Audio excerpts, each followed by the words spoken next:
আসসালামু আলাইকুম, আসিয়া কিচেনে সবাইকে স্বাগতম। আজ আমি সিদ্ধ চাল ভিজিয়ে বেটে জাউ রান্না করব।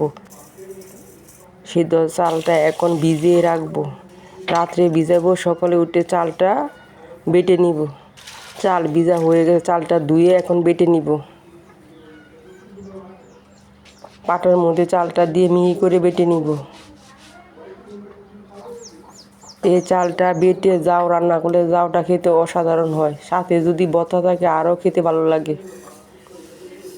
সিদ্ধ চালটা আমি মিহি করে বেটে এখন ডেগের মধ্যে তুলে নিব।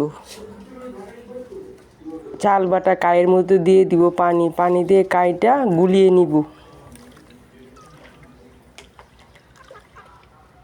কাই গুলা হয়ে গেছে, এখন চুলার মধ্যে বসাবো, দিয়ে দিব একটু লবণ। এখন জাল দিব আর নাড়া দিব। শুকটিটা টেলে নিব। এই জাউ খেতে হলে শুকটির ভর্তা লাগে, শুকটির ভর্তা বানিয়ে নিব। পাটায় দিয়ে দিব শুকনা মরিচ, সাথে দিব লবণ দিয়ে শুকনা মরিচটা বেটে নিব। শুকনা মরিচ বাটা হয়ে গেছে, এখন তেলে রাখা শুকটিটা দিয়ে বেটে নিব। এখন দিয়ে দিব 4টা পেঁয়াজ শুকটির সাথে বেটে নিব।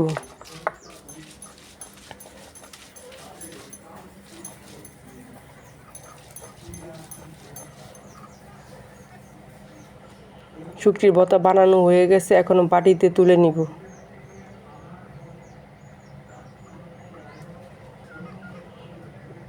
অপর দিকে জাউ হয়ে গেছে, এখন প্লেটের মধ্যে বেড়ে নিব। গরম গরম জাউ খেতে অসাধারণ লাগবে। শুকটির ভর্তা দিয়ে সিদ্ধ চালের জাউ এখন খাবো। শুকটির ভর্তা দিয়ে চাল বাটার জাউটা খেতে অসাধারণ হয়েছে।